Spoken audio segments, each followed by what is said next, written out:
शिक्षणात नाविन्याची दिशा. विक्रमगडच्या जिल्हा परिषद शाळा केव येथील शाळेतील विद्यार्थ्यांनी 7वीत शिकत असतानाच तयार केली रोबोटिक कार. या अद्भुत उपक्रमामागे मार्गदर्शक ठरले संदीप गोविंद पोपळघट आणि प्रवीण पवार. विद्यार्थ्यांनी रोबोटिक कार तयार करताना विविध इलेक्ट्रॉनिक उपकरणाचा वापर केला, जे निधी एंटरप्राइजेस जळगाव यांच्याकडून उपलब्ध करून देण्यात आले. केवळ उपकरणाचा वापरच नाही तर या विद्यार्थ्यांनी स्वतः कार कशी काम करते, कोणते पार्ट्स कसे जोडले गेले याची सविस्तर माहिती दिली आहे. हा प्रकल्प केवळ शाळेपुरता मर्यादित नसून भविष्यातील सायन्स आणि टेक्नॉलॉजीमध्ये ग्रामीण भागातील विद्यार्थ्यांची क्षमता किती मोठी आहे हे दाखवणारा प्रेरणादायी उदाहरण आहे.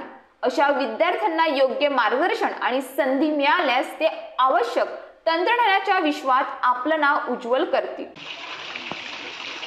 नमस्कार, माझे नाव हिमांशू राजेंद्र वडगा आहे. आम्ही जिल्हा परिषद उच्च प्राथमिक शाळा केव इथे इयत्ता 7वीमध्ये शिकत आहोत.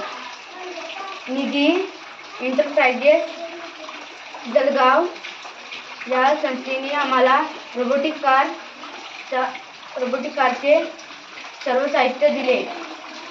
ते वापरून आम्ही रोबोट कार तयार केली आहे. आता रोबोट कार बनवण्यासाठी साहित्य कोणकोणते वापरलेले आहेत त्यांची नावं सांगतो. याला सेन्सर म्हणतात, याला ब्रेन म्हणतात, याला बॅटरी म्हणतात. ही आहे मोटर. मोटरला व्हील जोडलेला आहे. प्रशांत, मोटरची कॉर्ड लाव.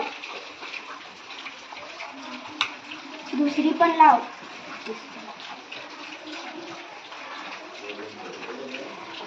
रुद्र, बॅटरीची कॉर्ड ब्रेनला लाव.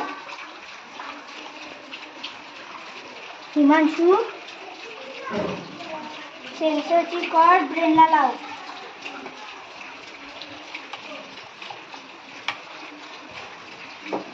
पवन, रिमोटची कॉर्ड ब्रेनला लाव.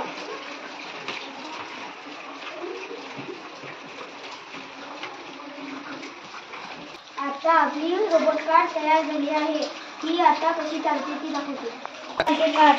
ही मुलांनी बनवलेली आहे, ही मुलींनी बनवलेली आहे. या दोघांची आता रेस लावणार आहे.